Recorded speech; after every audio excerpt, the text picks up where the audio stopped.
Okay बच्चा party we will start with this topic of electric flux. ठीक है, electric flux हमने चालू किया था क्या, थोड़ा बहुत चालू किया था, right. Okay, so electric field and equatorial point of a dipole, ये हमने देखा भाई साहब कि अगर कोई डाइपोल है तो लेट्स से ये आपका डाइपोल है माइनस क्यू और ये प्लस क्यू, तो इक्वेटोरियल फील्ड पे आपका इलेक्ट्रिक फील्ड कितना हो जाएगा at any point due to the dipole, अगर एक्सियल पॉइंट पे यूनिफॉर्म इलेक्ट्रिक फील्ड। अभी हम देखेंगे इलेक्ट्रिक फ्लक्स क्या होता है, मेजरमेंट इसका कैसे करेंगे। ठीक है, electric flux through a cube and a cylinder due to uniform electric field in a lawn, ये सब हम देखेंगे। Okay, so the number of, ये किया था क्या हमने, ये हो गया था। ओके हाँ, स्पीयर तक गए थे अपन।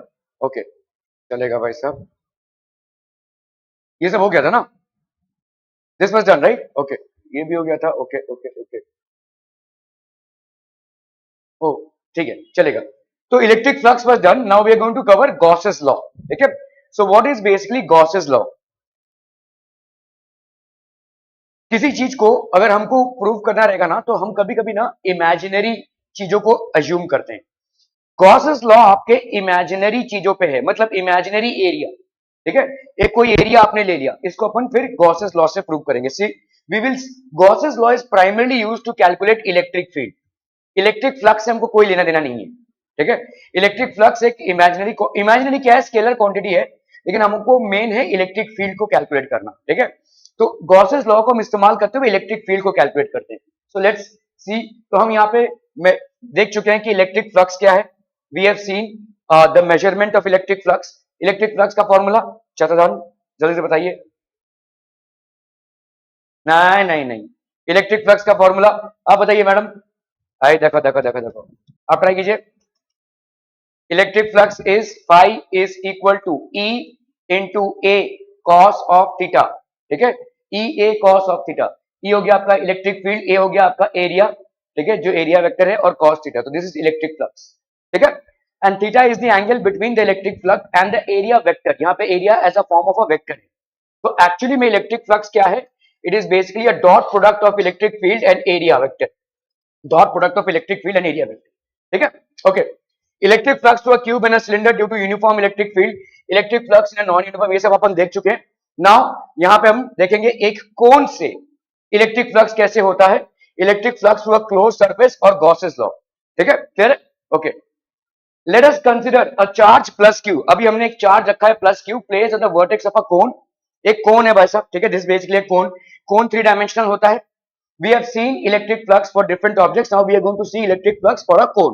ठीक है, तो कोन में एक बॉटम में एक चार्ज प्लस क्यू प्लेस्ड है on the vertex of a cone of radius. इसका भाई साहब रेडियस दिया हुआ है r। ठीक है, इसका रेडियस दिया हुआ है r एंड हाइट लेट से है आपका x। ये आपका x हो गया और रेडियस r। रेडियस r मतलब ये वाला रेडियस, देखो ये वाला रेडियस आपका कितना है, r। ठीक है, क्लियर है। और ये क्या हो जाएगा भाई साहब आपका the height of the cone. ठीक है, okay. The charge has its own electric field directed outwards. अब इस चार्ज का इलेक्ट्रिक फील्ड कैसे होगा, ऐसे जाएगा। ठीक है, directed outwards. as we can see, the base of the cone is a disk, and a disk is a combination of infinite coaxial thing rings. ऐसे कोएक्सियल मतलब इनका एक्सिस सेम है, ऐसे बहुत सारे कोएक्सियल रिंग्स हैं। ठीक है, so that is basically making a disc. To calculate the electric flux to the base of the cone, first divide the surface into small elementary areas DA। तो ये small elementary areas है। Let us consider an element of the disc which is nothing but a ring of radius r। एक elemental radius ले लिया हमने r, और ये let's say आपका dr, दिस इज dr। ठीक है, at the base of the cone the area of the elemental ring is given bye, कल जैसे हमने देखा भाई, अगर हम इसको खोलते हैं तो हमको क्या मिल जाएगा। ठीक है, ये वाला लेंथ कितना हो जाएगा, ऑब्वियसली जो इसका सरकमफरेंस है 2 पाई r, और ये वाला बच्चा बाड़ी कितना हो जाएगा, दिस विल बी dr। ठीक है, 2 पाई r and this will B dr। ठीक है, क्लियर है। ओके, सो आपका एलिमेंटल एरिया क्या हो जाएगा, 2 पाई r dr।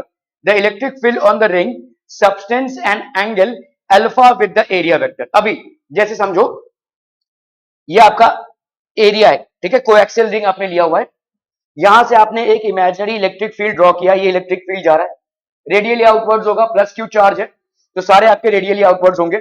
This is making an angle of alpha, this is making an angle of alpha. ठीक है, ये एंगल अल्फा बना रहा है। ठीक है, the electric field on the ring substance and angle alpha with the area vector and the most outward electric field lines intercepting the base of the cone और this subtend an angle 2 theta at the vertex of the cone, ठीक है। तो आपके जो most out, तो समझो ये वाला है आपका अल्फा, और अगर मैं, ये आपका कोन का बेस है, यहां पे जो एंगल बन रहा है ये थीटा, ऑब्वियसली ये वाला एंगल भी कितना होगा, ये वाला एंगल भी आपका थीटा होगा। आर वी अंडरस्टैंडिंग दिस, ठीक है, ओके।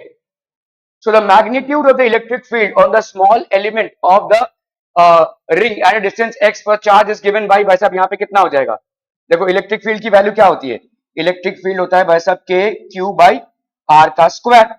तो इस q के लिए यहाँ पे इलेक्ट्रिक फील्ड कितना हो जाएगा बोलो, dE will be equal to k मतलब हो गया 1 by 4 pi epsilon naught, so that's going to be 1 by 4 pi epsilon naught q by r का स्क्वायर मतलब कितना हो गया बोलो, एक्स स्क्वायर प्लस आर का स्क्वायर और ये स्क्वायर। क्या ये समझ में आ रहा है ना, इसको हटा देंगे तो ये चला जाएगा भाई साहब, तो ये हो जाएगा आपका कितना 1 by 4 pi epsilon not Q by x square plus are square, ठीक है, Q by x square plus are square. क्या ये समझ में आ रहा है, are be clear, any doubts on this one, ठीक है। तो हम electric flux to the small element, अभी हमने देखा है भाई साहब आपका फाई का वैल्यू क्या होता है, ई इंटू ए कॉस थीटा होता है, ये हमने देखा फ्लक्स की वैल्यू। तो डी फाई की वैल्यू क्या हो जाएगी, डी फाई की वैल्यू हो जाएगी भाई साहब ई इंटू डी ए, है ना। ई की वैल्यू यहाँ पे कितनी है भाई साहब, ई की वैल्यू है अपने कैलकुलेट करके रखी हुई है, this is basically the value of E, ठीक है, 1 by 4 pi epsilon not Q by x square plus are square, ठीक है। और डी ए की वैल्यू क्या हो जाएगी, डी ए की वैल्यू आपने अभी भी देखी 2 पाई आर डी आर है, ठीक है, so this will be 2 pi R D R. क्या ये समझ में आ रहा है बच्चा पारी, are be clear up till now, ठीक है, ओके। तो डी फाई की वैल्यू हो गई ये पूरा वैल्यू हो जाएगा किसका, डी फाई का, ठीक है। अभी यहां पे देखो कॉस फाई की वैल्यू क्या है, कॉस फाई की वैल्यू ध्यान से देखो, ये कॉस फाई है, सॉरी कॉस अल्फा, ठीक है। कॉस अल्फा की वैल्यू क्या हो जाएगी, देखो base upon hypotenuse that is x upon under root of x square plus are square, ठीक है। तो ये हो जाएगा आपका कॉस अल्फा का वैल्यू, कॉस अल्फा का वैल्यू क्या है, X upon under root of x square plus are square. By substituting E and cos alpha in the equation, तो आपका भाई साहब यहाँ पे इक्वेशन में सब्स्टिट्यूट कीजिए, ठीक है। तो डी फाई की वैल्यू कितनी है, डी फाई की वैल्यू हो गई है आपकी E into D A cos phi, है कि नहीं, cos alpha.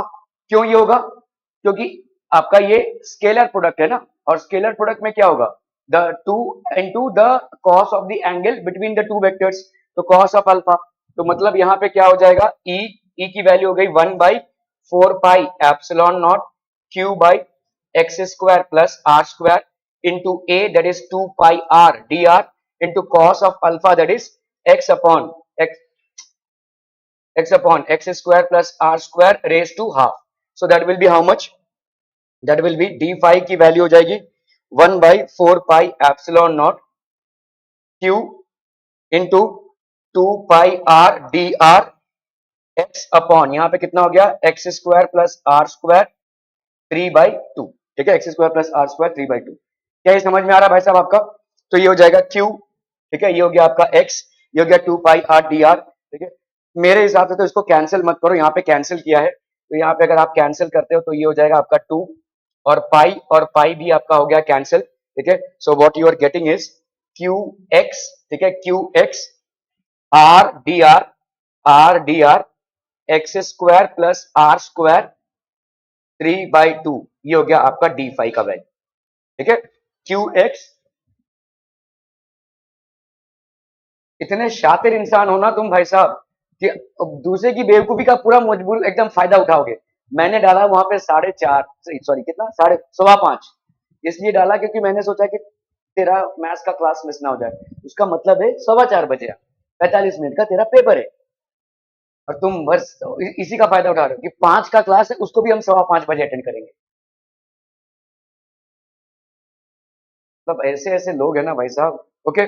D phi q x r D R x square plus are square 3/2, ठीक है। मेरी गलती है, लेकिन आप इस तरह से मेरी गलती का फायदा उठाएंगे, बाप रे बाप, ओके। तो ये हो गया आपका डी फाई, ठीक है, d phi is equal to q x r D r be clear on this one, okay okay okay. चलिए अभी हम यहाँ पे क्या कर रहे हैं, इसको इंटीग्रेट करेंगे, ऑब्वियसली ऐसे छोटे छोटे डी फाइज को हम इंटीग्रेट करेंगे। तो इंटीग्रेट अगर करेंगे बच्चा पार्टी, तो यहाँ पे कितना हो जाएगा, 0 से लेकर आर तक q x 2 pi R D R x square plus are square 3/2, इसका इंटीग्रेशन, ठीक है। तो क्या क्या बाहर आ जाएगा, क्यू बाहर आ जाएगा। और देखो ध्यान से क्या क्या बाहर आ जाएगा, देखो क्यू आपका तो कांस्टेंट है, और क्या है भाई साहब आपका एक्स बाहर आ जाएगा, ये भी आपका कांस्टेंट है। आर आपका वेरिएबल है, ये बाहर नहीं आएगा, ठीक है। ओके, तो what all is going to come out बच्चा party, Q X to epsilon naught, ये आपका बाहर आ गया। जीरो से लेकर R, R D R x square plus are square 3/2। अब इसको करने के लिए आप इंटीग्रेशन में एक सब्स्टिट्यूशन मेथड करते हैं, और इस सब्स्टिट्यूशन मेथड में आपने मान लिया let x square plus are square is equal to t square, ठीक है। X square plus are square, क्योंकि आपके डिनोमिनेटर में ये पार्ट है ना, x square plus are square is equal to t square, ठीक है। अभी हम इसका कर रहे हैं डिफरेंशिएशन, तो ये कितना हो जाएगा बोलो, D by D X of x square plus D by D X of R का square is equal to D by, नहीं नहीं नहीं नहीं नहीं, सॉरी सॉरी सॉरी, हम यहाँ पे डिफरेंशिएशन सिर्फ, ये तो कांस्टेंट टर्म हो गया ना, ठीक है। तो अगर हम इसका डिफरेंशिएशन करते हैं बच्चा पार्टी, तो let's say bye partially differentiating, नहीं इसको डिफरेंशिएट करना है। डिफरेंशिएट हम क्यों कर रहे हैं, क्योंकि इसको रिप्लेस करना चाहते हैं डी आर से, ठीक है।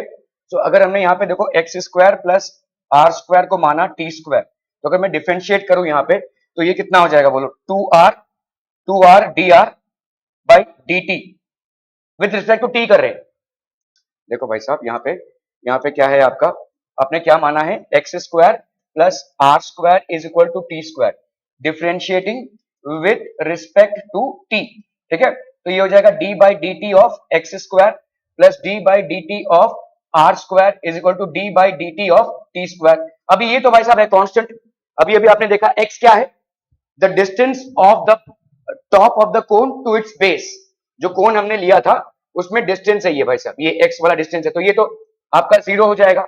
इसका कितना होगा बोलो, इसको अपन ऐसे लिख सकते हैं D by D R of are square into into into into बोलो D are by D T, ऐसा लिख सकते हैं कि नहीं, ठीक है।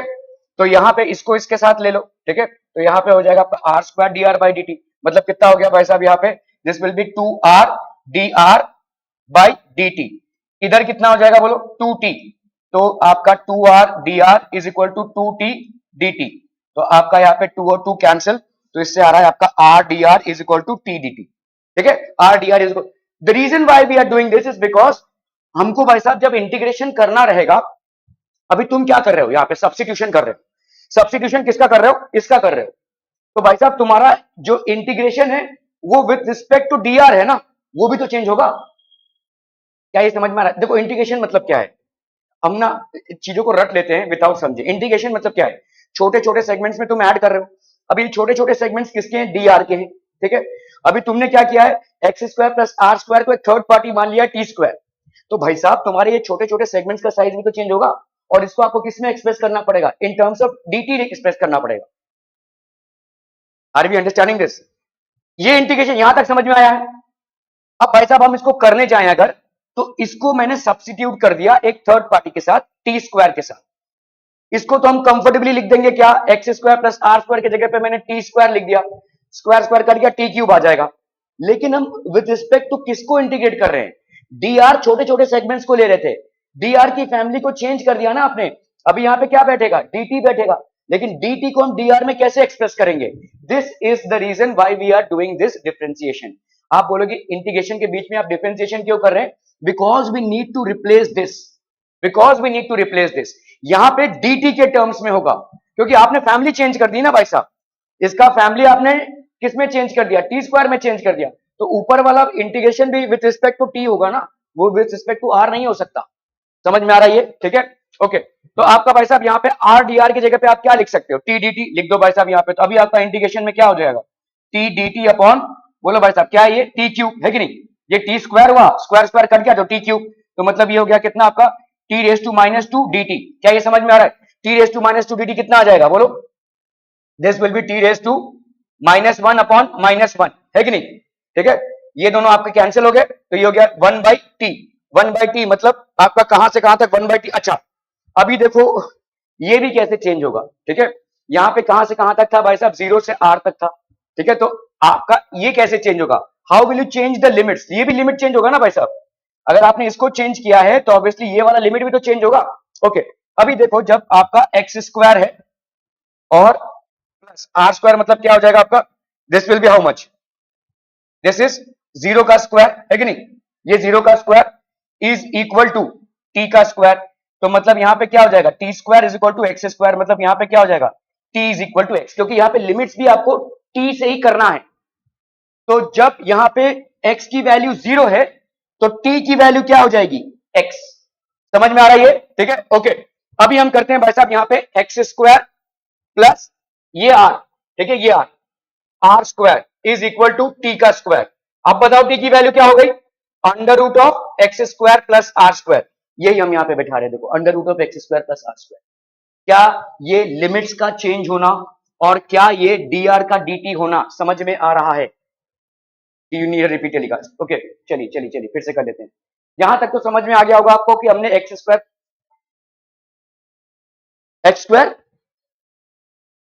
कौन सा एक्स स्क्वायर, ये वाला, ओके, डिफरेंशिएट, यहां तक समझ में आ गया। एक्स स्क्वायर आपका देखो ये आपका अभी क्या आया, देखो ये आया गया आपका टी डी टी अपॉन क्या, टी स्क्वायर, ये टी स्क्वायर लिख रहे हैं into 3/2 which gives you what, T cube, ठीक है, ऊपर ऊपर भाई सब कैंसिल हो गया तो ये हो गया टी स्क्वायर, ठीक है, डी टी स्क्वायर। प्रॉब्लम है आप जब फैमिली को चेंज करें तो सब कुछ चेंज करना पड़ेगा ना भाई साहब, ठीक है, एवरीथिंग हैज टू चेंज। आपने पहले क्या किया, डीआर को चेंज किया डीटी में, व्हाट अबाउट द लिमिट्स, यहां पे आपके लिमिट्स कहां से कहां तक थे, जीरो से लेकर आर तक थे, when you had chosen the integration with respect to x. Now let's consider this, ये है x square plus are square is equal to t square. देखो इसको समझो, टी स्क्वायर तो एक थर्ड पार्टी है, ठीक है, यहां पे भाई साहब ये वाला आपका आर है, ये वाला आपका आर है, अल्टीमेटली आपको कहां तक जाना है, इस आर तक जाना है, तो छोटे छोटे ऐसे सेगमेंट्स को ऐड करते हुए आर तक जाना है, ठीक है, इसीलिए आप जा रहे हैं कहां से कहां तक, जीरो से आर तक। Are we clear, are we clear on this part, okay. Now when my this is x is zero, मतलब यहां पे क्या है भाई साहब, आर की वैल्यू जीरो ना, देखो ये यहां पे आर है ना, यहां पे जो आपने एज्यूम किया है, तो आर कहां से कहां तक है, जीरो से लेकर आर तक है, ओके। तो एक टाइम पे आर की वैल्यू क्या होगी, जीरो। अगर आर की वैल्यू जीरो है मतलब यही है ना, देखो आर की वैल्यू जब जीरो है तो क्या होगा, एक्स स्क्वायर प्लस जीरो का square is equal to t का स्क्वायर, तो x square is equal to t का स्क्वायर, टी की वैल्यू हो गई एक्स। समझ में आ रहा है ये, तो यहां पे जीरो की जगह पे आपका कॉरेस्पॉन्डिंग क्या होगा, दिस विल बी एक्स, क्योंकि आपने फैमिली को चेंज किया है, आपने डी आर की जगह पे क्या डाला है भाई साहब, आर डी आर की जगह पे आर डी टी डाला है, तो भाई साहब लिमिट भी तो उस हिसाब से चेंज करना पड़ेगा ना आपको, ठीक है।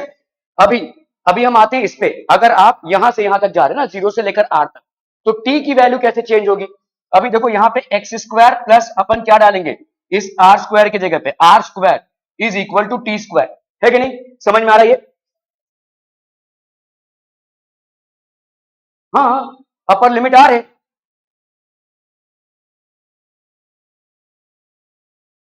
X square is equal to, नहीं देखो जब तुम्हारा यहां पे जीरो है तो टी की वैल्यू क्या होगी, समझ में, ट्रांसफॉर्म किया है ना तुमने, फंक्शन को ट्रांसफॉर्म किया, तुम्हारा जब एक्स, तुम्हारा आर का वैल्यू जब जीरो है तो तुम्हारा जब ये जो तुमने नया खानदान इवॉल्व किया है टी का, उसका वैल्यू क्या होगा, ठीक है, समझ में आ रहा है ये, ठीक है, क्योंकि तुम सब कुछ चेंज कर रहे हो ना, डीआर को डीटी में चेंज करना पड़ेगा क्योंकि ये लिमिट वाला इंटीग्रल है, तो यहाँ पे लिमिट्स भी चेंज होंगे, ठीक है, तो यहाँ पे जो जीरो की वैल्यू होती थी आर की, उसकी इन टर्म्स ऑफ टी की वैल्यू क्या होगी भाई साहब, t will be equal to x, ठीक है, तो इसीलिए आपने t is equal to x डाला है यहाँ पे, ओके। जब आपका भाई साहब यहाँ पे एक्स की वैल्यू, सॉरी आर, आर की वैल्यू हो गई है कैपिटल आर का स्क्वायर, मतलब आप यहां तक पहुंच गए, ठीक है, तो भाई साहब टी की वैल्यू क्या होगी, तो टी की वैल्यू हो गई under root of x square plus are square, making sense, ठीक है, that is the reason of x square plus are square.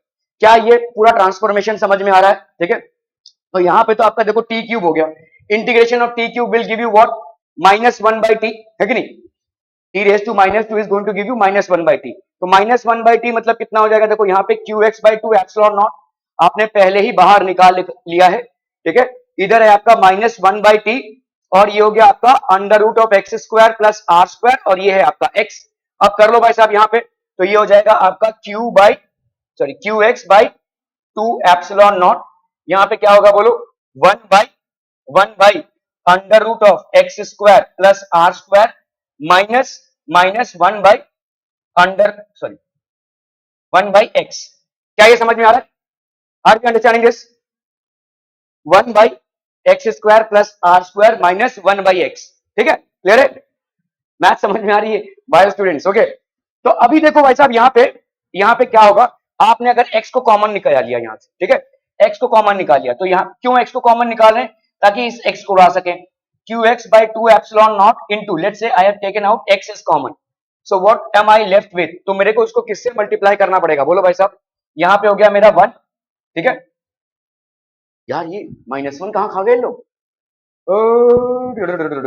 अच्छा, सॉरी सॉरी सॉरी, यहाँ पे आ गया आपका -1/t ना, तो -1/t का कितना हो जाएगा? ये हो गया qx by 2 epsilon naught, 2 epsilon naught, अंदर कितना होगा?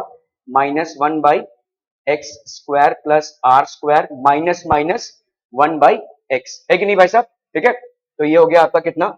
qx by 2 epsilon naught, ये हो जाएगा 1/x minus 1 by under root of x square plus are square. Making sense बच्चा बाड़ी? ठीक है, अभी इसमें से अगर मैं x को कॉमन निकालूं, जबरदस्ती, x कॉमन नहीं है लेकिन जबरदस्ती निकालते हैं ना भाई साहब, तो समझ लो 1/x को मैंने कॉमन निकाला, what am I left with? 1।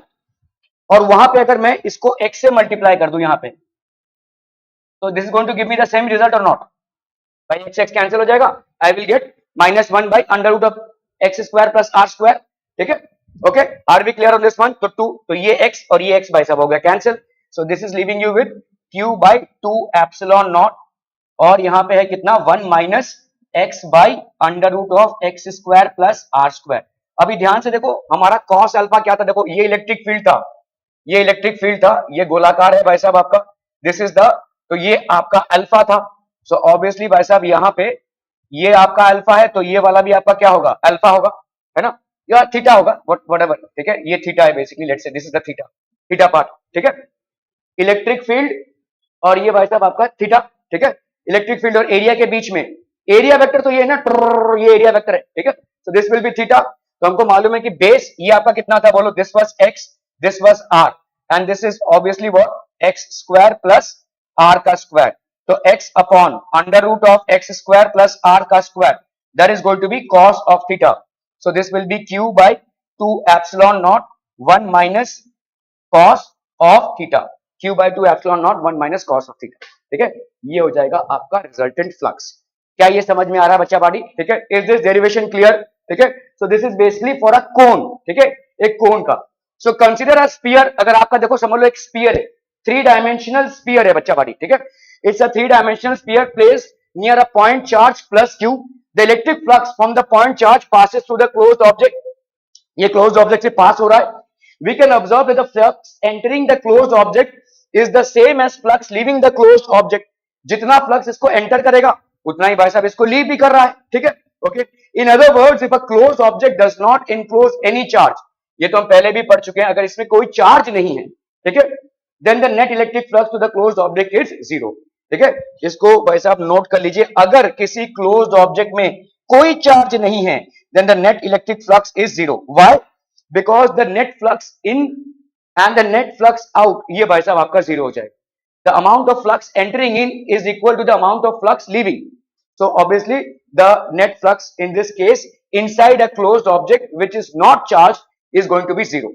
Are we clear on this one? अच्छा बाड़ी, okay, let's move on। तो यहाँ पे देखिए सवाल है यहाँ पे, okay, इलेक्ट्रिक फील्ड की वैल्यू दी हुई है 2 i cap plus 3 j cap minus 5 k cap newton पर कूलम, एंड एरिया वेक्टर ये दिया हुआ है। Then find the electric flux.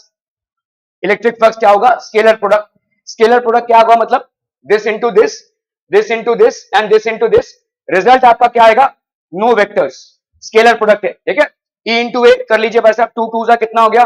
4, 3 -1 -3 -5 -1, तो ये हो गया आपका +5, 4 - 3 +5, ये हो गया 6। तो electric flux is 6 Newton centimetre square क्यों हो गया भाई साहब ये? अच्छा, एरिया को सेंटीमीटर स्क्वायर में लिया हुआ, ठीक है, सेंटीमीटर स्क्वायर पर कूलम। ठीक है, क्लियर है? Okay okay okay.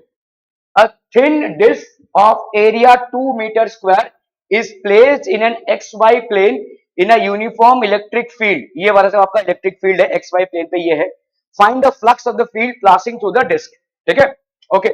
देखो थिन डिस्क, इसका एरिया कितना है, इसका एरिया ध्यान से देखो, ये एरिया किसमें है, xy प्लेन पे है. ठीक है, आपका फ्लक्स क्या है, what is your flux, flux is E into A.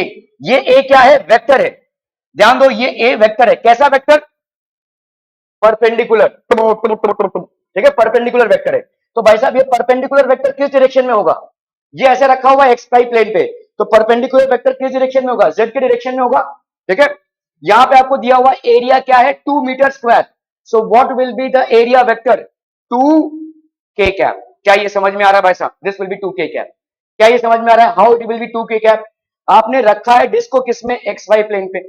XY plane पे रखा है तो डिस्क का जो परपेंडिकुलर रहेगा वो किस प्लेन पे रहेगा, Z प्लेन पे. अगर Z प्लेन पे रहेगा तो Z प्लेन का यूनिट वेक्टर क्या होता है, k कैप. तो आपको दिया हुआ एरिया कितना है, 2 metre square. So what will be the area vector, 2k cap. Are we clear, 2k cap metre square. Okay, now you do basically what, यहां पे आप फ्लक्स को कर दीजिए, this will be E into A, so that will be how much, 2i cap minus 3j cap plus 4k cap. ठीक है, into 2, that is 8 newton metre square per coulomb. Clear? Are we clear on these things, people? Okay, okay, okay. A uniform electric field 10I plus 5J is present in space. Find out flux passing through the area of 10 meter square if it lies in the XY plane, XZ plane or YZ plane. ठीक है, एक electric field है which is present in space, कहीं पे भी है ये. ठीक है, इसका यूनिट क्या दिया हुआ है, 10I plus 5J cap. Find the flux passing through the area XY plane. ध्यान से देखो, इलेक्ट्रिक फील्ड आपका कहां पे है, XY प्लेन पे है. कैसे बोल सकते हो चाची, कैसे बोलेंगे, अरे शाबाश. ठीक है, तो आपका भाई साहब इलेक्ट्रिक फील्ड I और J कैप में है, तो obviously it is in XY plane. अगर आपका फ्लक्स भी XY प्लेन पे हो गया तो दोनों के बीच में एंगल कितना होगा, नहीं जीरो नहीं होगा. देखो, अगर इलेक्ट्रिक फील्ड आपका XY प्लेन पे है और एरिया एरिया एरिया वेक्टर नहीं, एरिया XY प्लेन पे है, तो उसका वेक्टर किस प्लेन पे होगा, Z प्लेन पे होगा. समझ में आ रहा है, उसका एरिया वेक्टर, एरिया नहीं, area is a scalar quantity. Area vector मतलब मैंने आपको बोला, सिर्फ ऐसे इमेजिन करना कि ताश के पत्तों का एक बंडल खोल रहे हो आप.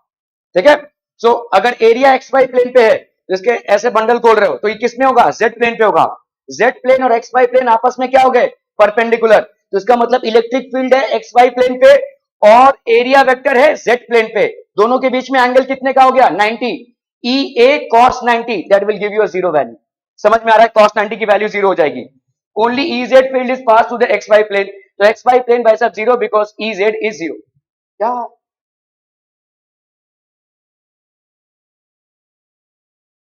क्या है ये, क्या समझ में नहीं आ रहा मेरे को, ये क्या है, यही लिखा है क्या, if it lies in XY plane, XY plane में तो जीरो हो जाएगा ये, है ना. ये कहां ये सब इतना लिख रहे हैं, इतना करने की भी जरूरत नहीं है, सीधा कंसेप्चुअली आप बोल सकते हैं कि एरिया वेक्टर आपका भाई साहब Z प्लेन पे है और XY प्लेन पे आपका इलेक्ट्रिक फील्ड है, दोनों आपस में क्या है, जीरो. ओके, अगर XZ प्लेन पे हुआ तो XZ प्लेन पे क्या, find the flux passing to the area, area आपका XZ प्लेन पे है, तो आपका भाई साहब एरिया वेक्टर किसमें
डन हो गया, ठीक है। So whenever a closed surface or a non-zero volume is placed in a uniform plate, net flux through it is always zero if it doesn't contain any charge. A cone of radius r and height h is placed in a uniform electric field as shown. Electric field इस तरफ से है, इसका height h है और इसका भाई साहब रेडियस है r. Find the flux through the cone. तो अपन क्या लेंगे भाई साहब, जो एरिया जा रहा है इसमें से, तो एरिया क्या हो जाएगा, देखो ऐसा वाला एरिया, ये ट्राइंगल जो होगा, this will B basically the area, और इस ट्राइंगल का हाइट कितना हो जाएगा h, और बेस बोला बोला 2 पाई r, एक तो दूंगा ना, अरे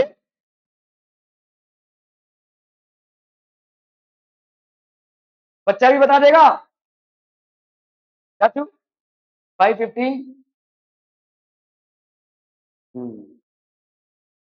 530 को ही आते ना तुम, 545 को आ जाते, 15 मिनट लगेगा तुमको।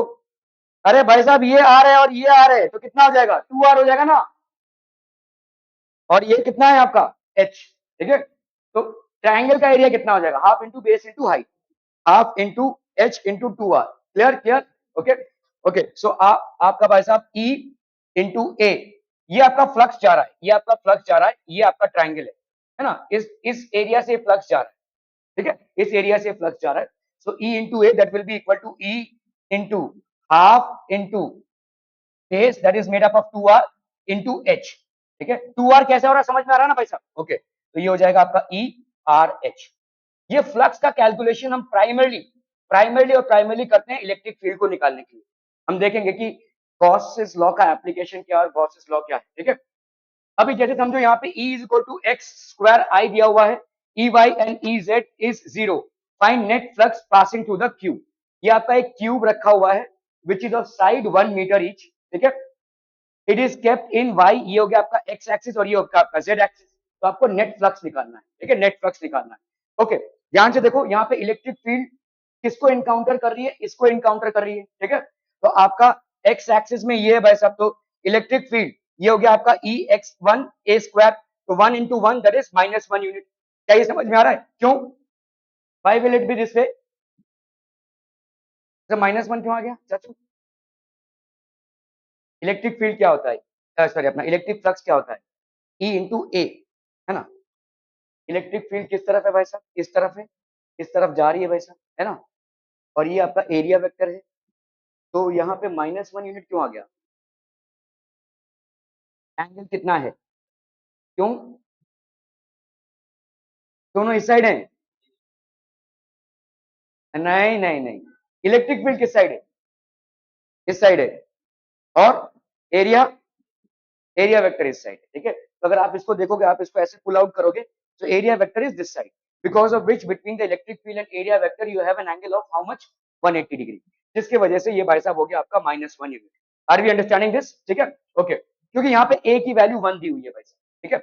इधर आएंगे तो क्या हो जाएगा भाई साहब, ई x2 इंटू ए का स्क्वायर। अभी यहाँ पे देखो x जो है वो वेरिएबल है, इलेक्ट्रिक फील्ड यहाँ पे कितना था, इस पॉइंट पे कितना है, इट इज इक्वल टू ए मतलब 1 आई कैप है, समझ में आ रहा है, ये 1 आई कैप है। यहाँ पे कितना हो जाएगा, देखो यहाँ पे 1 और ये वाला लेंथ कितना 1, तो मतलब यहाँ पे कितना हो जाएगा, electric field will be equal to 2 square I cap, है ना, 2 square I cap that is how much 4, ठीक है। अब देखो भाई साहब ये 4 है इधर, और एरिया वेक्टर किधर है, इधर, दोनों के बीच में एंगल कितना हुआ 0, cos 0 की वैल्यू कितनी हुई 1, तो ऑब्वियसली आपका कितना आ जाएगा 4 यूनिट। क्या ये मामला समझ में आ रहा है, तो इसका मतलब आपका इन इलेक्ट्रिक फील्ड कितना है -1, और आउट इलेक्ट्रिक फील्ड कितना है 4। ये इन और आउट में मतलब कंफ्यूज मत होना, आप ऐसे कर लो भाई साहब, देखो इसका है भाई साहब -1, इसका है 4, तो नेट इलेक्ट्रिक फील्ड कितना हो जाएगा 4 - 1 दैट इज 3। ये तभी होगा, अभी आप बोलेंगे कि भाई साहब अभी तो आपने बोला कि अगर कोई क्लोज्ड ऑब्जेक्ट है तो इलेक्ट्रिक फील्ड 0 होना चाहिए, ठीक है, इलेक्ट्रिक फ्लक्स भी 0 होना चाहिए, इलेक्ट्रिक फ्लक्स 0 होना चाहिए, लेकिन यहाँ पे तो नहीं है। यहाँ पे इसलिए नहीं है क्योंकि आपकी इलेक्ट्रिक फील्ड कांस्टेंट नहीं है, वेरी कर रही है, समझ में आ रहा है। वो आपका कोई सॉलिड अगर है और वो अगर किसी इलेक्ट्रिक फील्ड में है जो यूनिफॉर्म है, तो सॉलिड के अंदर इलेक्ट्रिक फ्लक्स आपका 0 होगा, इन एंड आउट 0 होगा, net electric flux will be 0। But if the electric field is not uniform and if it varies, as in this case, then it will not be the same. ठीक है, तो आपको यहाँ पे एक resultant electric flux मिल रहा है। Are we gathering this people? समझ में आ रहा है ये? ठीक है, electric flux to a layer of large surface, तो हम यहाँ पे लिखते हैं ई इंटू डी ए, बहुत बड़ा लार्ज सरफेस होगा, इसको अपन बोलते हैं क्लोज इंटीग्रल। बच्चा बाड़ी, pi is equal to close integral, ये क्लोज इंटीग्रल सरफेस है basically, E into D A. ठीक है, ई इंटू डी ए, मतलब ये एरिया को हम क्लोज कर रहे हैं सरफेस पे, मतलब कोई एरिया है उसको सरफेस पे क्लोज कर रहे हैं, that is called D A. Electric flux to a close surface having non zero volume, having non zero volume, जिसका वॉल्यूम भाई साहब जीरो नहीं है, तो हम उसको भाई साहब क्लोज सरफेस इंटीग्रल बोलते हैं। इसको ऐसे भी लिखते हैं, ऐसे भी लिखेंगे, क्लोज सरफेस इंटीग्रल ईडीए। कुछ नहीं है, देखो जैसे समझ लो कोई स्फीयर है, क्या होगा, ई को बाहर फेंकोगे कांस्टेंट है, और डीए को क्या कर दोगे भाई साहब, स्फीयर है तो 4 पाई आर स्क्वायर, सिंपल। ठीक है, अगर डिस्क है तो पाई आर स्क्वायर। ठीक है, अगर अगर आपका सिलेंडर है, डिपेंडिंग कौन सा एरिया आप ले रहे हो। ठीक है, so these are things that you have to consider. ठीक है, गॉसेस लॉ अभी हम पढ़ेंगे भाई साहब, गॉसेस लॉ क्या है। ठीक है, गॉसेस लॉ ये बोलता है कि net flux through a close surface is 1 by epsilon times the net charge enclosed by the surface।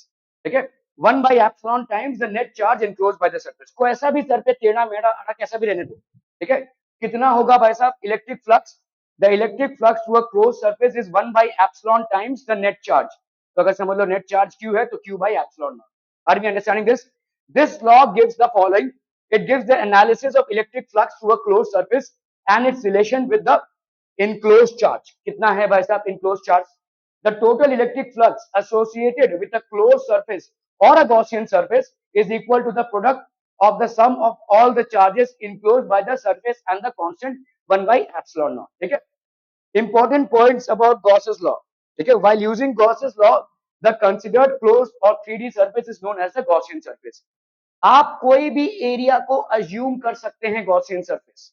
आप देखेंगे कि कैसे हम एक एक एक यू नो स्फीयर के अंदर जाते हैं, कैसे हम एक बेसिकली सिलेंडर के अंदर जाते हैं, हर जगह हम एक गॉसियन सरफेस का अजम्पशन करते जाते हैं, और इसी से हम सारे डेरिवेशंस करते जाते हैं इलेक्ट्रिक फील्ड्स की। ठीक है, okay, so the total electric flux through a closed surface is independent of the shape of the surface and the position of charge inside the closed surface. इन सब पे ये इंडिपेंडेंट है। Are we clear on this one people? Consider a point charge plus q that is inside the Gaussian surface। अभी देखो समझो, ये plus Q charge, Gaussian surface आपकी इमेजिनरी सरफेस है। ठीक है, ये आपका एक imaginary surface S1 S2 S3, आप ऐसा गॉसियन सरफेस इमेजिन करते जा रहे हैं। ये एक स्फीयर है, S1 S2 S3, ऐसा इमेजिन करते जा रहे हैं। ठीक है, the net flux through each surface is the same, सब में सेम ही होगा। क्यों बताइए क्यों? अरे बोला बोला भाई साहब, नेट फ्लक्स क्या होता है? अभी अभी आपने पढ़ा ना, net flux is 1 by epsilon into the charge, मतलब q by epsilon होगा, epsilon नॉट। S1 के लिए नेट चार्ज कितना है, enclose charge q, epsilon naught तो कांस्टेंट है, तो S1 के लिए भी फ्लक्स क्या हो जाएगा, q by epsilon not. S1 को भूल जाओ। अभी S2 के लिए net charge inside S2 is how much, q, epsilon naught तो कांस्टेंट, तो q by epsilon नॉट। अभी S2 को भूल जाओ। S3 के लिए net charge enclosed inside is q and again q by epsilon naught। So all of these surfaces will have the same electric flux irrespective of their areas, since the charge enclosed by all these surfaces is the same. By Gauss's law, the electric flux through all these surfaces, that is S1 S2 and S3, is going to remain the same, that is how much, q by epsilon naught। क्या ये समझ में आ रहा है? ठीक है, okay, Gaussian surface is defined as a closed surface or the periphery of a volume on which Gauss's law is applied। वो सरफेस जिस पे आप Gauss's law को अप्लाई कर रहे हैं। ठीक है, the periphery of which Gauss's law is applied। Using a Gaussian surface or a 3D surface in 3-dimensional space, the flux of any vector field can be determined। इस flux को हम determine कर सकते हैं। A Gaussian surface can be real or imaginary। ये real भी हो सकता है और इमेजिनरी भी हो सकता है। ठीक है, and its shape is dependent upon the type और charge distribution inside the surface. ठीक है, from Gauss's law the net flux to a surface is given by, क्या हो जाएगा, q by epsilon naught। Also the net flux to a surface is given by E net is equal to EdA। क्या ये समझ में आ रहा है भाई साहब? Are we clear to this? ठीक है, from equations we can say that, अभी अभी आपने क्या पढ़ा भाई साहब, फ्लक्स को अभी तक आप कैसे कैलकुलेट करते आ रहे थे, E into DA। ठीक है, सरफेस इंटीग्रल। और अभी अभी आपने क्या पढ़ा भाई साहब, flux through a Gaussian surface is equal to q by epsilon naught, where q is what, the total amount of charge that is enclosed inside a Gaussian surface. So can we equate these two things? और इसी से हम electric field पता करते हैं. ठीक है, तो हम यहाँ पे क्या लिख सकते हैं, surface integral of E D A, surface integral of E D A is equal to Q by epsilon naught. इन दोनों को अपन ने कंबाइन कर दिया. अभी तक हम फ्लक्स को कैसे पढ़ते आ रहे थे, ऐसे E इंटू डी ए. ठीक है, scalar product of electric field and the area vector. ठीक है, and just now we studied by Gauss's theorem inside an enclosed area the electric flux is q by epsilon naught. इन दोनों को अपन equate कर सकते हैं और इसी एक थ्योरम से हम डिफरेंट बॉडीज में इलेक्ट्रिक फील्ड को पता कर सकते हैं. We can actually calculate. क्या ये समझ में आ रहा है? बहुत बढ़िया भाई साहब, बहुत बहुत बढ़िया. There are three positive charges q1, q2 and q3 present in space and the Gaussian surface encloses the charges q1 and q2 and the third q3 is outside the surface. Find the net flux using Gauss's law. Net flux कितना हो जाएगा? हाँ, q2 क्यों नहीं, q1 plus q2 upon epsilon not. दोनों अलग charges हैं, दोनों की वैल्यूज अलग अलग है. आपका q1 है ना और ये q2 है, तो q1 plus q2 total charge upon epsilon not inside the Gaussian surface. ठीक है, q1 प्लस q2 वो आउटसाइड है भाई, तो q1 plus q2 upon epsilon not. ठीक है, क्लियर है? सिंपल, इतना लंबा चौड़ा नहीं है भाई, सिंपल है.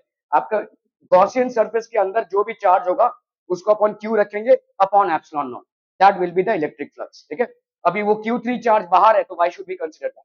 ठीक है, okay. Using Gauss's law, we can find the electric field due to some symmetric charge distributions.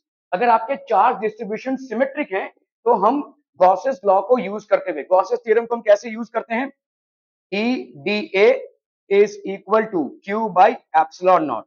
EDA is equal to Q by epsilon naught. ठीक है, Gauss's law is applicable to any closed surface, that is Gaussian surface must be closed or 3D.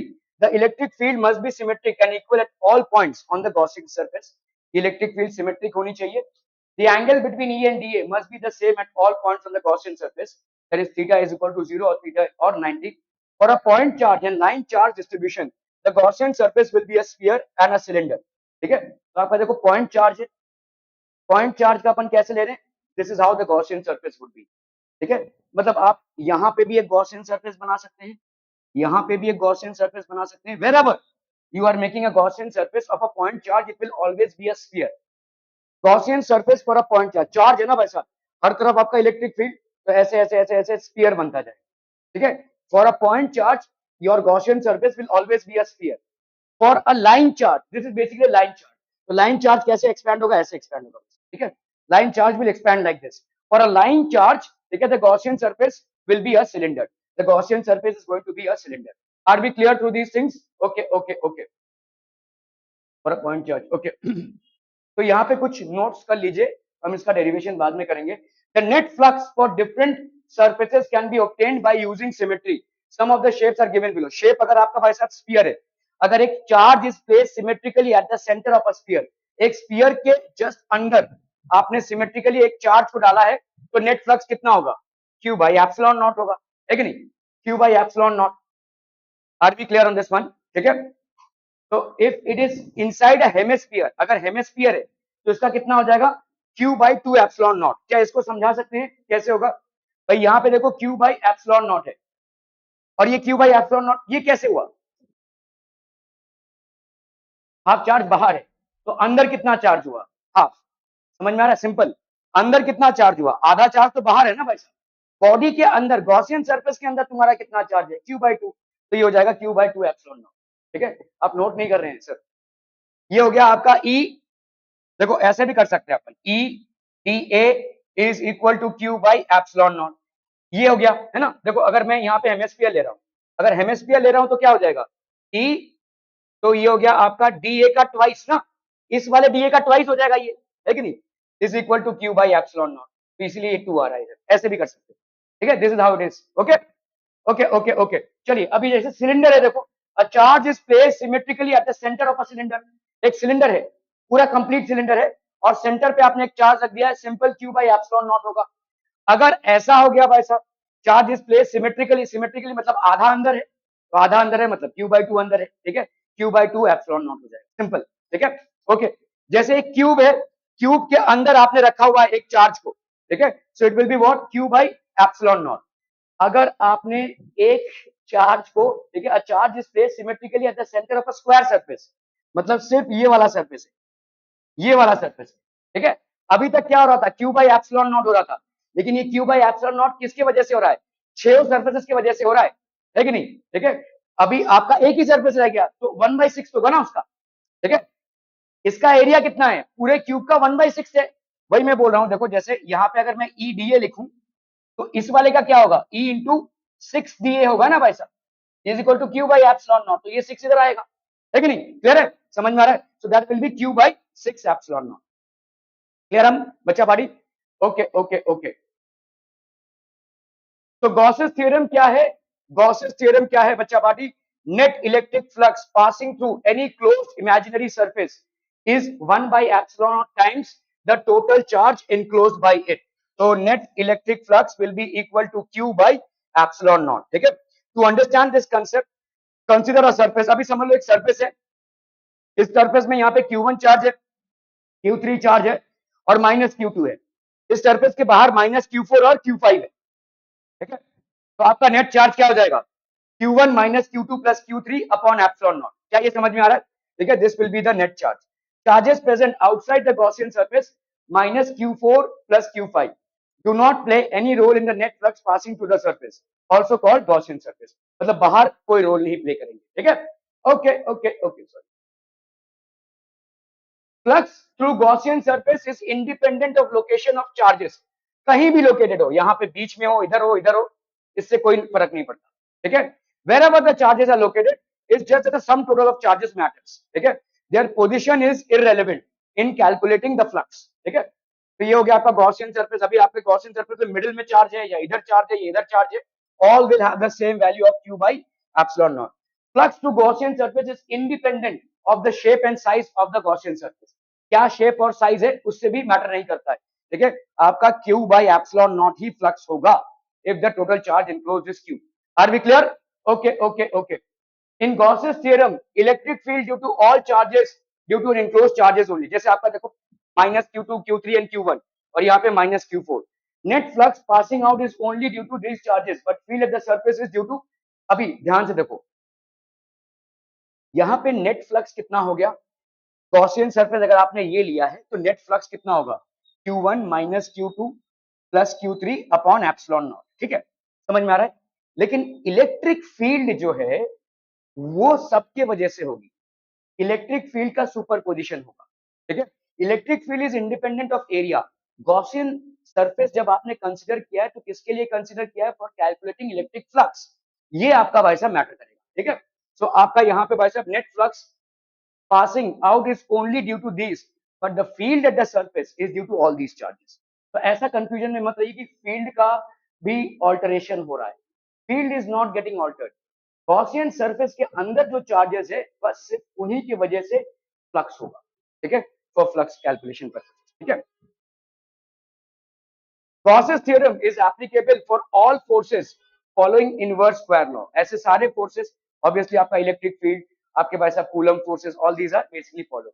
When an imaginary closed surface placed in an external electric field, net flux passing through it will be zero, and if its net flux is non-zero, definitely charge is enclosed by the surface. ठीक है, अगर आपका भाई साहब electric flux zero है तो कोई charge enclose नहीं है, अगर इलेक्ट्रिक फ्लक्स जीरो नहीं है तो there is a charge enclose. अरे चाचा क्या कर रहे हैं इधर, ठीक है, आज यहाँ तक रहने देते हैं।